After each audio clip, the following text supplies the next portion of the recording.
All right, guys. So today we have a very special video. This is a special episode of Tavern Talk. I'm joined here today by two of the WoW Classic dev members. We have Josh Greenfield and Tim Jones. How are you guys doing today?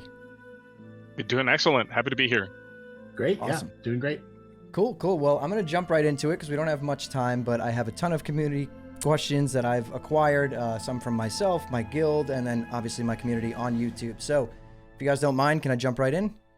Go for it. Go for it.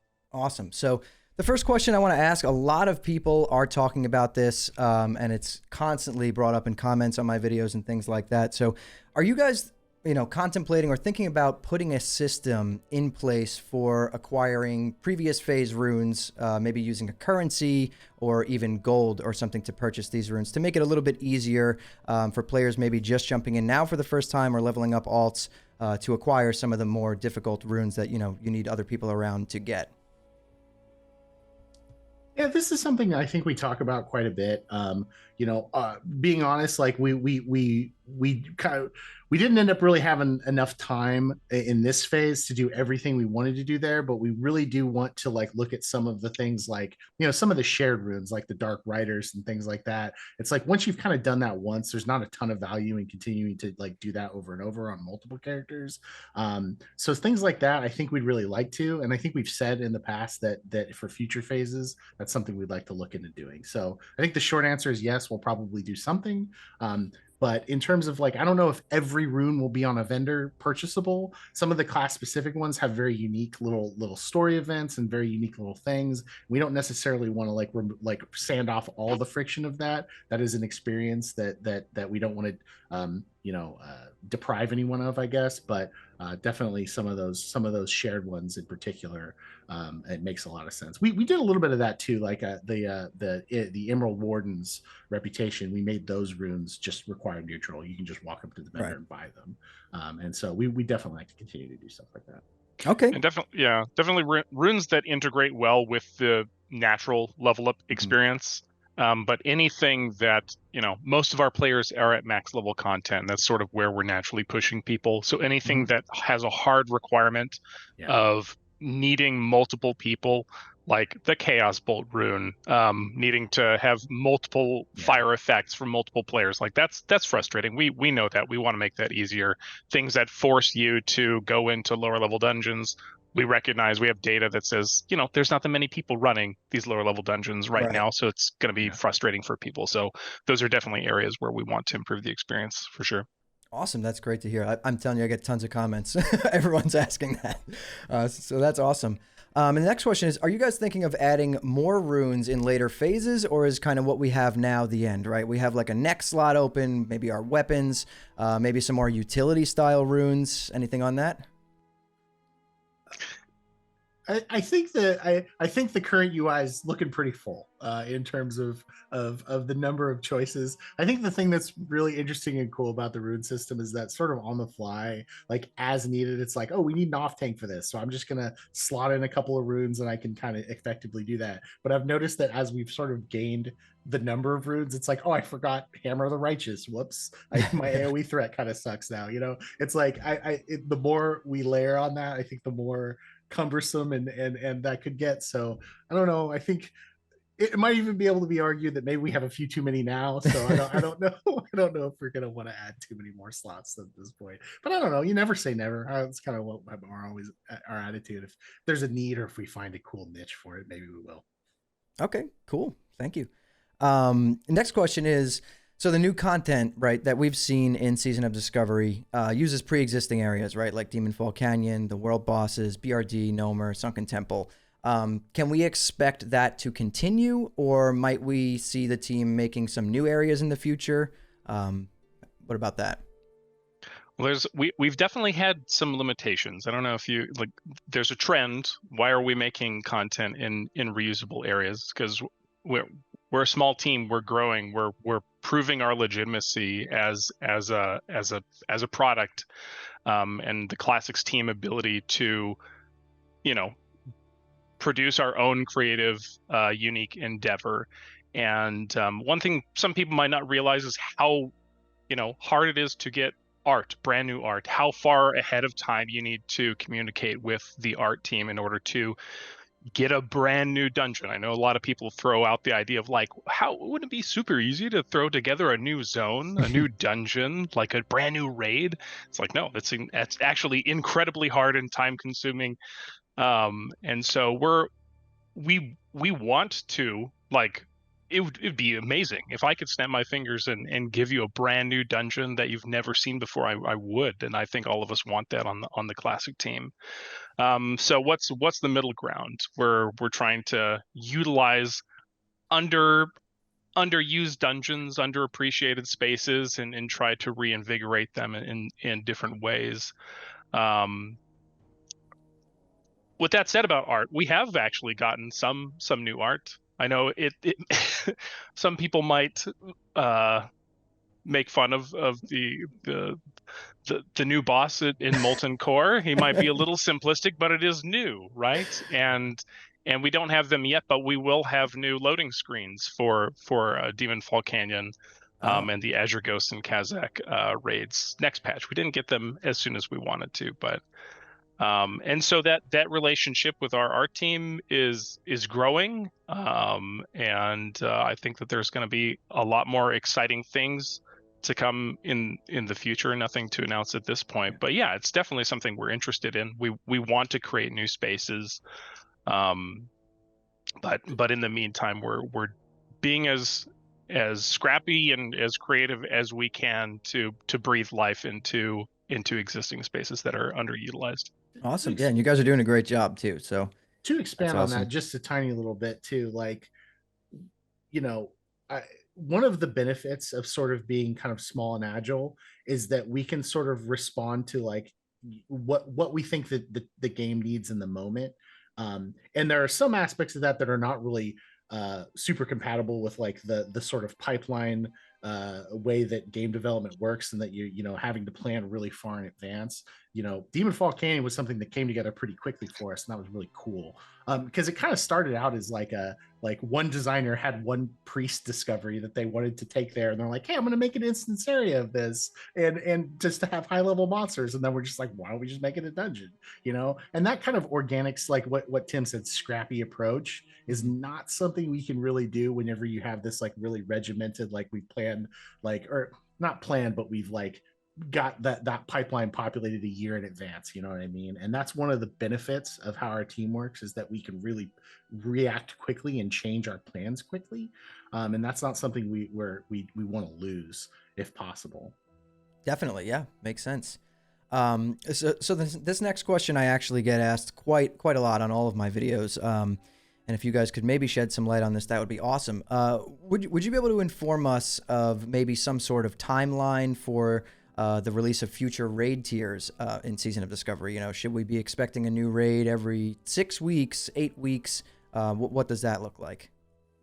Yeah, I think there's a little bit of I think that there was a blue post or some sort of communication, I'm not exactly sure, that got put out, that I think put in the bug in people's ear that we were going to be shotgunning raids out every like 4 weeks or something. Yeah. That's not really the case. I don't think the raid tiers aren't going to last as long as they did in 2019 Classic, where they're like 4, 5, 6 months, but they're going to have a little bit of a time to breathe.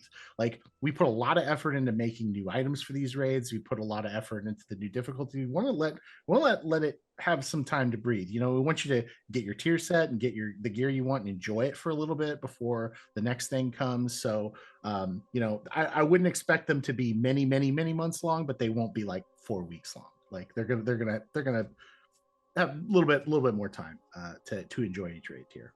Okay, awesome. And you know, for Molten Core, you guys gave us variable difficulty levels, right? Which is awesome. And should we expect to see that same variable difficulty option in the future raids coming, like Blackwing Layers, Olgarub, AQ, Nax, and so on? And if so, will it be the same type of changes, like needing more of a certain type of resistance, or will there be some more mechanical changes in different variations? What does that look like? I don't think we're married to one idea. I think we're, you know, Molten Core just came out on Thursday, so we are just getting into work right now and eagerly like we want to look at the data. We want to see like what the participation is, what the, you know, how many people are doing heat 3, how many people are doing heat 1 and 2, how many people have, you know, killed a boss on one difficulty and then moved up to the next difficulty. Are people enjoying the sense of progression that there is, where, you know, no fire resistance is required in the lower difficulties, but once you get a couple pieces of tier 1, how easy is that? And some of that information we might not have until week 2 or week 3. But we're definitely looking at what people's feedback is, and if they like it or not, and if resistance is, you know, an interesting mechanic to sort of form difficulties of a raid around. So no, I wouldn't say that it's etched in stone that, you know, Blackwing Lair is going to be the shadow difficulty raid, or Naxxramas is going to be the frost difficulty raid, or something like that. We're not aiming for that. I think we want each raid to stand on its own and be interesting. And Season of Discovery is also, you know, it's experimental. It continues to be experimental. We're trying new things with the hope of learning, you know, long-term lessons, for more a permanent space one day. And so if people have crazy ideas that they want us to explore, please share those. If people really love the sort of the modular difficulty system in Molten Core, yell from the mountains at us, tell us that, and we'll do our best to you know, create different experiences, or provide the same ones that really resonate well with our players. I think too, like to sort of expand on that a little bit more too, like when we were looking at putting together Molten Core, one of the things we do this a lot with Season of Discovery, and just really anything we do, is not necessarily trying to replicate all of the content identically, but but trying to emulate some of what it felt like. I think a lot of what makes classic special is the feeling that it evokes and the feeling you felt when you first did it. And one of those things was like that whole, I have to work together as a group with my guild to get fire resistance for the tanks, or get fire resistance, you know, like while fire resistance, you know, resistance fights maybe not necessarily the most interesting mechanic in WoW, you know, we wanted to evoke some of that preparation, and that's why it made sense for Molten Core. May not make sense as much going forward, but I don't know, like Tim said, we'd like to hear more of what people think. Okay, awesome. And then I'm actually going to scroll down my list because I have another question that kind of goes along with raiding in Season of Discovery. So for more casual raid groups, right? A lot of the times, you know, players can struggle and they don't really have an opportunity to learn because, you know, we're on a weekly lockout, right? So let's say they join a pug or they go with their guild, they down 2 bosses. Now they're locked for the next 6 days or whatever. They don't really get a lot of time to practice those mechanics and you know, do stuff like that. So I had this random idea, and I wanted to ask if the technology even existed for this, where basically there can be a lockout system that is, you are like locked to bosses instead of the entire raid, right? So that person that goes into Molten Core, downs 2 bosses, and then they call it quits for the night, they can join another raid that's starting at the beginning, right? Down those same bosses again, but they're just maybe not eligible for loot from those bosses because they're already locked to that. Is that something that's like possible? I just feel like it would make raiding a lot more accessible to people who maybe can't really get into it, or struggle to find, you know, good groups that can clear. I don't even know if that technology exists. I'm just curious for myself. I think it's definitely possible. I believe that loot system and lock system has existed in one way, shape, or form in other versions of World of Warcraft. It's not as easy as us flipping a switch and magically all bosses are individual locks instead of the raid. There are certain things specifically about Classic that are the way that they are. And getting a new system like that to work alongside Era, because as everyone knows, hardcore, Era and SOD exist in the same you know, data framework. So yeah, I think we wanted to try to create a system in Molten Core that was as forgiving as possible, with sort of what you're describing in mind, where people who decide to go into heat level 2 and find themselves up against a wall, they don't have to, they're not locked to, heat level 2. They can swap difficulty down to heat level Right. 1. And we've structured the rewards, and they could maybe Baron Geddon is the wall for them, but maybe Shazra is easy on heat level 2, so they can actually just ratchet it back up to heat level 2 on whatever boss they want to. So hopefully we've provided some measure of forgiveness and flexibility in the system, even though you are locked to the raid itself. As far as what we do in the future, if that is a system that is more forgiving, that would resonate well with our players, then we'll definitely explore that possibility. One thing to consider too, and I'm not necessarily saying this because this is my position or the team's position. This is just a thought experiment, and the kind of thing that we think about when we talk about stuff like this is, one of the things about original WoW is that there is some sort of we talk about friction a lot, right? Mhm. One of the areas of friction is that, it might be kind of difficult to put a group together. And so as a result, you may be invested in that group's success. I think in other games or in maybe even later versions of WoW, sometimes, if the going gets tough, maybe somebody just cuts and runs because they're like, well, I can just go and find another group. And Yeah. so that's something that we really would want to think about before that. And are we okay with that? We're very cognizant of does the erosion of the experience sometimes just cosplay as quality of life or accessibility? And we need to be careful about not just going headlong into that erosion if without care and thought. Definitely. Yeah. Thank you. Another question. So last phase, towards the end of phase 3, this is what sparked this question for me. Would you ever consider, if it was necessary, adding server clusters or merges to kind of help with balance or server populations in the event that we see a significant player drop off right at certain points? That's pretty much how WoW's always been. There's a month where it's really booming, and then for a few weeks it dies down, then it comes back. During those times on my server, logging in to create a new character, there were some times where it felt completely dead, right? And for a lot of people, that is kind of like an immediate turn off, really. But even though it's going to pick back up, right, when the next phase launches, is that something that you guys would consider in the future or no? This is a tricky issue, unfortunately, and this is admittedly, I'm just being transparent. It is not easy for World of Warcraft to just merge servers. That is just the way that the databases are structured. It's really you have to completely copy one database to another, and that's a months of planning long process. Okay. And for something like a seasonal server, that's tough. That's really tough. That's something. That said, that there are teams that are actively engaged on the World of Warcraft team writ large, not just Classic, on trying to make it easier to do that if we need to do that, and also just revamping kind of how the kind of server architecture works in general. Modern has introduced this warbands feature, and that's sort of the first step into making a little bit more I don't know what the right term is, but that's the first step in trying to revamp how kind of Modern handles their server architecture and making that a little bit more flexible. And there may be a world at some point when we see the benefits of that in Classic as well. And that's definitely something we talk about and we really want to make better. I personally have had many conversations with our server team about wanting to shift populations around and how accessible and easy that is to do, and wanting to make improvements there.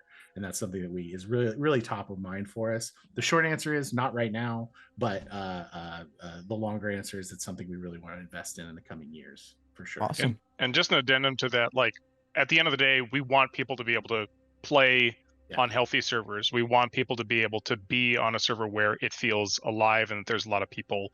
And from the start of Season of Discovery, and just a lot of improvements have been made to the number of players that we can get on single servers. Yeah. So it is something we constantly think about. It's both a short-term and a long-term goal to make sure that our servers are healthy and communities are thriving.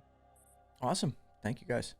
So with phase 4, you've given us a bind on account Onyxia attunement, which is absolutely awesome. I think it's one of the best additions.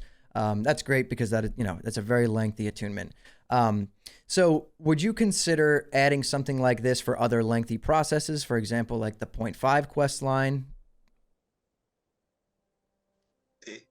Never say never. I think, being honest, like the Onyxia thing was literally mostly related to how much of a bottleneck that can be on the alliance side for in the Stormwind portion. If you've ever done that, Yeah. that event that's a great event. It's an awesome piece of RP, but it's also one of the oldest events of that type. Like that was like the rookie attempt for a lot of the team to do that sort of large scale RP event, and it's I wouldn't call it buggy, but it's definitely a bottleneck, and it's kind of a brittle event. And we wanted to. It's like, okay, with how large, what Tim was just saying about how many people we can hold on these servers, like tens of thousands of people trying to kind of do that all at once.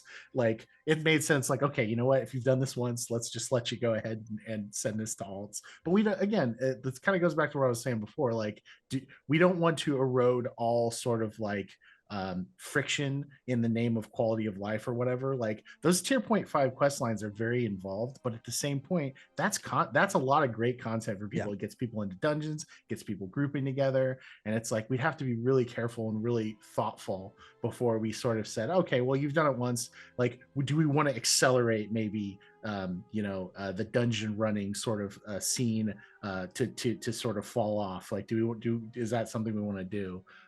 And so it would never say never, but we have to put some careful thought into it.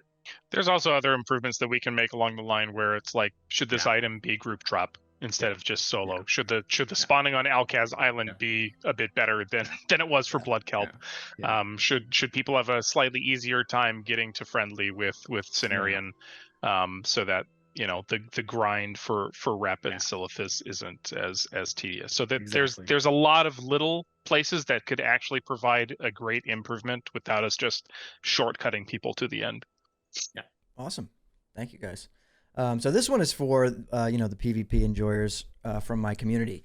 So one thing that a lot of people think that Season of Discovery might be lacking and could benefit from is some form of end game PvP, right, for the PvP enjoyers out there. And people have talked about this in the past. I think Zar, you had like an awesome idea about maybe having like an island, right, where all the PvPers can hang out, right, with like you could hit like a whack a post and it resets your cooldowns, or maybe like an NPC that you can wager bets on duels or stuff like that. Is that something you guys would be open to adding to Season of Discovery ever? Never say never. Yeah, ahead, I would Tim. love to. Like, I mean, I think we're in agreement. Yeah, I think the PvP community has been a bit underserved when compared to what other communities have got, in terms of like 5-man content and raid content, and we recognize that. We're sorry. We love our PvP community and we want to get better at that. Whether that's new areas for people to duel in, or systems that reward sort of that sort of PvP content. We want to support that. It's just it's finding the time and balancing it with the needs of everything else. Definitely. It's a great idea though. Yeah, no, that's really cool. Like a place for PvPers to just kind of hang out, and maybe I could start like skirmish matches, stuff like that. I thought it was a really good idea, so I wanted to bring it up. But I have 2 questions left. I know we're kind of running out of time that I want to make sure that I get across because they were the most repeated questions when I asked if people had any questions for you guys, what they were. So the first one being, I hear this question in every one of my video comments, all of my Discord. How attached should we get to our characters since this is a seasonal server? Basically, how long should players expect to be able to enjoy being level 60 in Season of Discovery? Is there like a definitive end date? What does that look like? We're not going to suddenly cut the legs out from under you. Like if you want to go for that ATS, you can feel confident. You'll have the time to put together hopefully multiple Atieshes in your guild before this thing starts to wind down. We don't want to shuffle you off to kind of get the retirement home too quickly, if it, as it were. Like, but you know, it's one of those things. We kept even Season of Mastery up for quite a while. We don't think we really have any plans to like have a hard stop plan for Season of Discovery. In terms of where you'll end up, that's a tricky question because, you know, obviously by the time you're done with Season of Discovery, you're going to have a kind of ridiculous amount of very bespoke gear and new things that you can't really take to Era. So we're still trying to kind of figure out where you will end up, but we have no real plans to just like cut the server off at a specific point. So I think you could feel confident that you'll be able to kind of keep going for a good long while. Awesome. Thank you. A lot of people will be happy to hear about that. I think it's that, you know, everyone looking at it as a seasonal server, you know, we started, and I think in last, you know, November, people were maybe thinking like it was going to be on like a 12-month cycle, but it doesn't sound like that's what it is. I don't know about you, but I'm pretty attached to my characters. I got Me too. Yeah. I got two in particular that I really, really like to play. Yeah. So I don't know. Same.